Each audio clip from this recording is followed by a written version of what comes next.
The first time I saw the lighthouse, the wind nearly ripped the hat off my head and carried my doubts out to sea. The granite tower rose from the cliff like the spine of the coast itself, whitewashed and stubborn, its lantern room winking through sheets of salt spray. The keeper's cottage, cedar shingles, brass fixtures, crooked floors that sighed in winter, sat tucked into a pocket of rock and ice grass. My grandmother used to say the place was a rumor until the foghorn made it real. I believed her. Then I inherited it. 3 months later, a woman in a lemon-yellow blazer marched through my dune grass like she had papers from God. She didn't announce herself, she announced everyone else. "I'm Karen Lemereau, president of Breakwater Cliffs HOA," she said, fingernail tapping a clipboard like a metronome from our future. "This structure has issues." She glanced at the lighthouse as if it had given her a nickname she didn't like. "Paint non-compliant, fence irregular, and your boathouse, if we can call it that, encroaches on common shore." I leaned against the bronze cleat bolted into my granite landing. "There's no common shore," I said. "There's private deed, 1904, keeper's easements, and a recorded right-of-way to the harbor stairs. Also a U.S. Coast Guard access covenant from 1958. You're standing on it." Karen smiled the way a cat smiles at a bird that forgot its sky. "We'll need to bring you into alignment. Dues, architectural approvals, new colors, storm gray or sand only, no red beacons visible from the subdivision, and of course you'll remove that horn. It disturbs." "It's a foghorn," I said. She checked a box that didn't seem to care. "We'll begin with violation notices. Consider this a courtesy." The first notice arrived in a plastic sleeve taped to my door, $1,200 for unapproved coastal lighting. The second, $600 for non-compliant perimeter barrier, my driftwood fence from 1930. A third came hand-delivered by 2 men in navy polos and tactical vests with a badge patch that read HOA Police, a phrase so illegal and ridiculous I almost laughed, until I remembered my grandmother's stories about people who didn't know the water. They always drowned in paperwork first. The boathouse, a low cedar structure on stone piers, had been my grandfather's obsession. In winter, he'd wrap it in storm canvas. In summer, he'd varnish it until the gulls could see themselves. Karen's fourth notice called it derelict. Her fifth called it unsafe. The sixth arrived with a bright orange condemned sticker and a threat, dimension scheduled pending board vote. That night, the wind came hard out of the northeast. I brewed coffee so strong it tasted like the hull of a fishing boat and read my grandmother's ledger by the lantern's glow. Every repair, every storm, every inspection, meticulous entries in fountain ink. I pulled the deed from the tin bread box where she kept it and traced the typed clauses, the margins full of her tiny handwriting. Keeper's right-of-way to lantern and landing, private use of boathouse, access for federal aid to navigation. I ran my finger under a sentence I'd never needed before. Instruments of grant shall run with the land in perpetuity and shall not be abridged by municipal or private association. Morning brought a new noise. Diesel engines on the private road that skirts the cliff. I stepped out onto my porch and saw the convoy. Flatbed with a compact excavator, a dump truck, and the HOA golf cart bristling with strobe lights, and a white USV with compliance across the windshield like a dare. Karen rode up front, sunglasses on despite the fog, chin aimed at my lantern like a court order. "Final notice," she said, stepping onto my granite walk. "Unsafe structures will be removed today, for safety." "What safety requires an excavator?" I asked. "The communities." I called the harbor master first, then the town planner, then the Coast Guard station 2 coves south, where my grandmother's fruitcake used to disappear every Christmas. I spoke calmly, because there's a tone the sea respects. while the HOA police took photos of my horn and measured the height of my shingles with a tape that flapped in the gusts, I faxed the 1958 covenant to anyone who would hold a fax still in 2025. Then I called a lawyer who'd beaten back a hotel chain that tried to privatize the public pier. He listened, sighed, and said, "I love a lighthouse. I'll be there in an hour." The excavator operator, a local I recognized from hardware store Saturdays, swung the boom toward the boathouse like a guilty question. I walked into the boathouse, put my hand on the old winch handle, and waited. Outside, boots crunched stone. Inside, the boathouse smelled like salt and rope and the ghosts of 1,000 storms. "Sir," one HOA officer said from the threshold, hand resting on a holstered sidearm he had no right to carry, "for your safety, we need you to step away." "For your safety," I said without turning, "you might wait 5 minutes." I pointed through the open doors at the mouth of the cove where 2 white hulls were knifing toward us, blue lights pulsing faintly in fog like a heartbeat. The Coast Guard arrived before my lawyer did. 2 petty officers stepped onto the landing, read the covenant, and then read it again for the HOA's camera.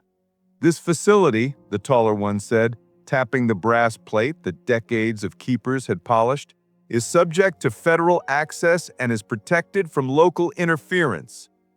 Karen's smile hardened into a hinge. "This is an eyesore. It depresses values." The petty officer looked at the lantern room turning slowly above our heads. "Lady, this light kept your subdivision from becoming a field of crosses."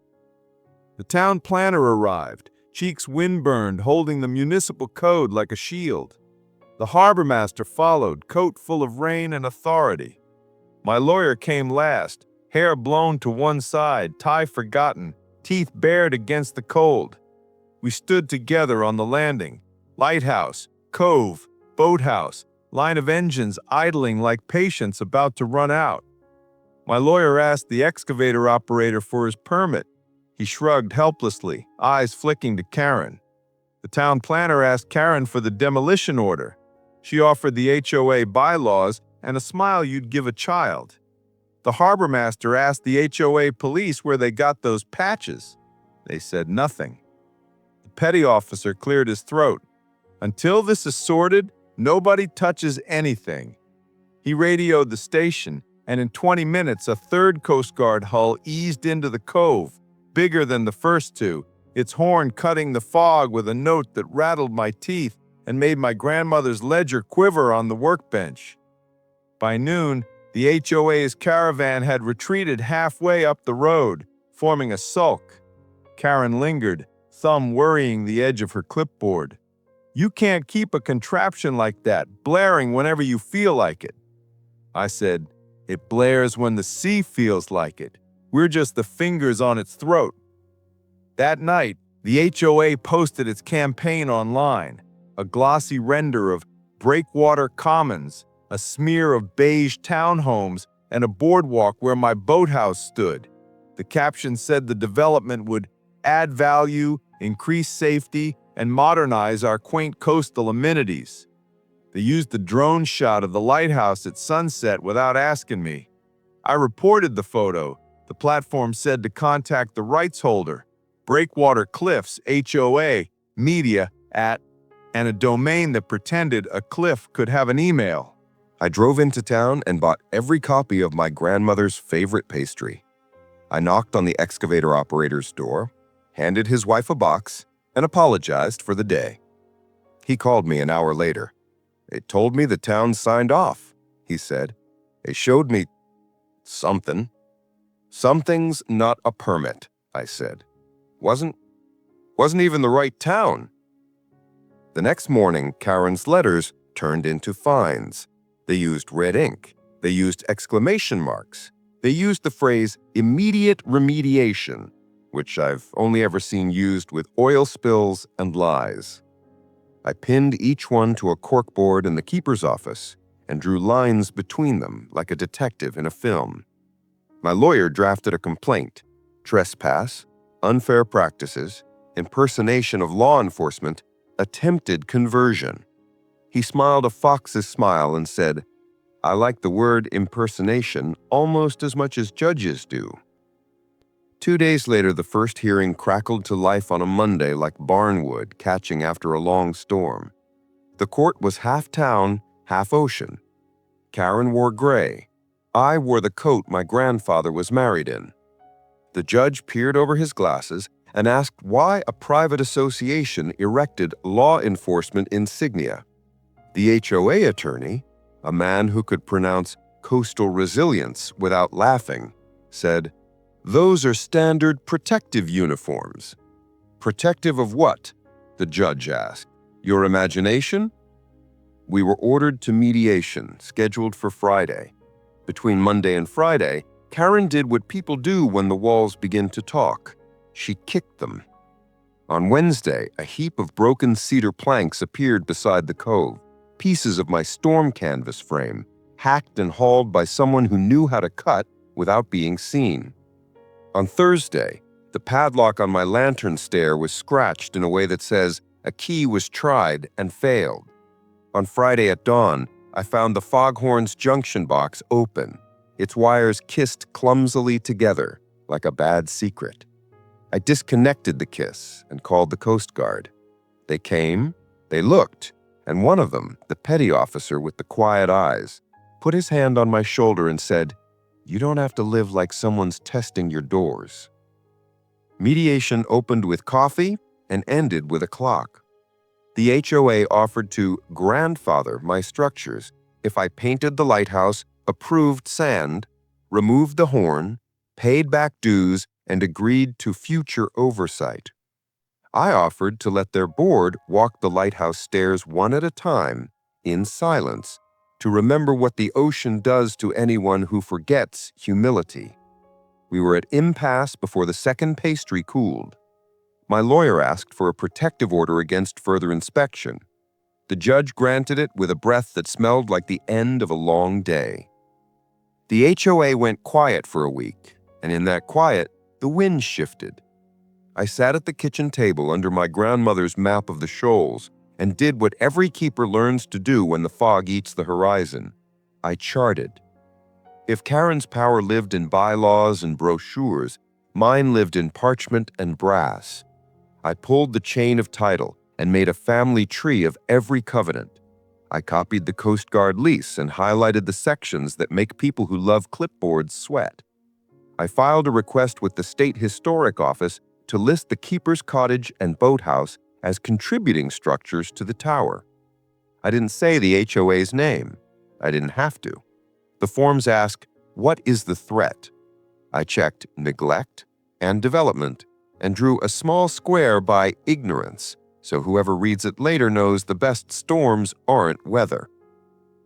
On a Tuesday that smelled like rain, a box arrived. The State Historic Office's field kit, full of forms with spaces for the kinds of facts that turn sentiment into statute. I measured window muntins and ridge height. I photographed the dovetail joints on the boathouse beams that even rot had failed to understand. I recorded a short video of the lantern room's clockwork, the way the lens assembly ticked clockwise, a heart behind a heart. At the next hearing, the HOA tried a new face. Their second lawyer wore a pocket square and an apology. He suggested amicable paths and spoke of community confidence. He extended a hand. I didn't take it. The judge asked whether the HOA had rescinded its fines. They had not. The judge asked whether the HOA intended to proceed with demolition if the court ruled in their favor. The second lawyer paused long enough to answer without answering and said, "We would prefer not to demolish." The judge said, "I prefer not to drown. Here we are." Outside the courthouse, the wind hard shifted, sending gulls inland and tourists to coffee shops. Karen stood by the SUV with her board, eyes on some middle distance where all certain futures go to become work. I walked past and felt nothing but the weight of brass in my pocket. It was the keeper's key. My grandmother gave it to me when my hands were still small enough to think a key is heavy, because it's important. If you carry a key long enough, you learn it's important because it's heavy. The night before the decision, the ocean lit itself from within. Lightning stitched the horizon and tore the sky into squares. The light blinked and blinked, a constant, as if refusing to be hypnotized by anything but its job. At 2 a.m, 2 kayaks rounded the point, silhouettes against foam, blades flashing. They pulled up on my landing, breath loud against the storm. I opened the door before the second knock. The HOA police patches looked darker when they were wet. "Inspection," one said. I held up the order. "Injunction," I said, and closed the door. At 9, the judge read his decision into a room that had learned to breathe together. He found for me on every count, granted permanent injunctive relief, ordered the HOA to remove any signage it had placed on my land or any law enforcement indicia from uniforms, vacated all fines, and awarded damages plus fees. He referred the HOA police matter to the district attorney under the state's impersonation statute. He referred the attempted demolition without municipal permit to the state. He said the word trespass in a tone that made it feel like a cold front. Karen's eyes held mine for a second like we were two swimmers who know the same rip current. Then she turned and walked out, lemonade blazer now a flag from the losing country. After the decision, the quiet felt earned. The Coast Guard came up for coffee and left with jars of pickles my grandmother had taught me to make, because victory isn't victory until someone eats. The harbor master sent me a framed photo of the lighthouse taken from a skiff, gull mid-air, spray frozen like applause. The excavator operator stopped by with a letter on Union stationery apologizing for unknowingly participating in a mess. I shook his hand until we both looked weird about it, and then we ate, because men in this town have to do something if they're going to feel something. Then came the part nobody warns you about.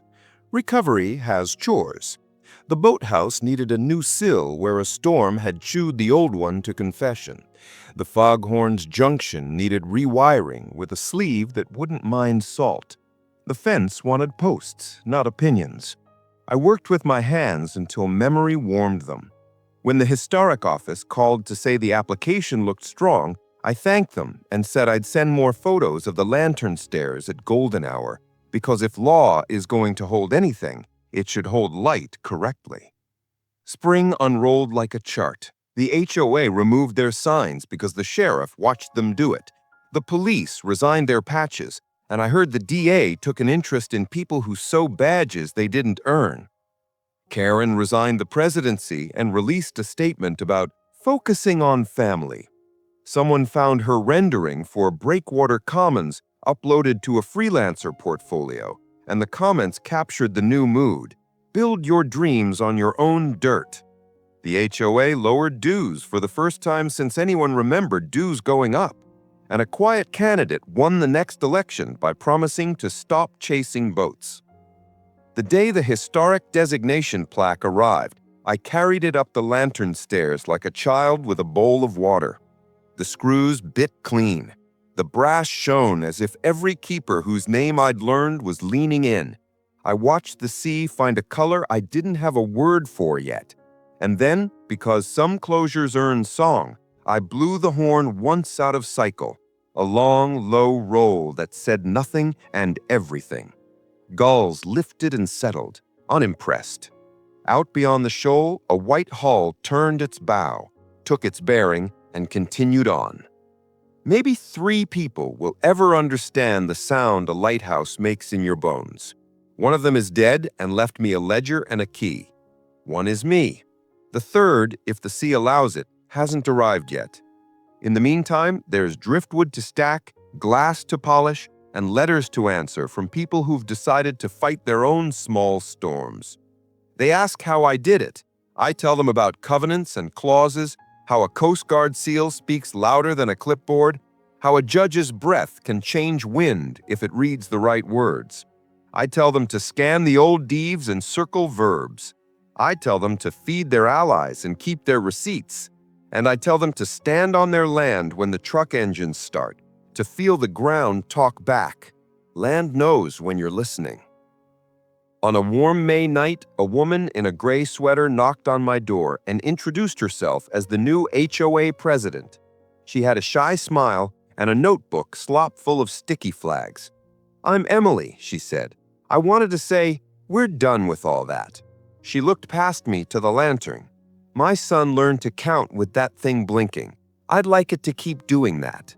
She extended a hand. I took it, and the lighthouse, bored by peace, turned once, then again, then again. There's a wooden sign at the head of the trail now. Simple, letters burned deep. Keeper's Way. Respect the light, respect the land. Someone, tourist, kid with a nail, righteous ghost, carved a smaller word under it. Always. The ocean lifted its shoulder and threw a handful of glitter. The boathouse door swung, hinges arguing, then agreeing as the day made up its mind. I turned the key my grandmother gave me. One turn, then two, and the lantern stirred as if to say, "Get on with it." So I did.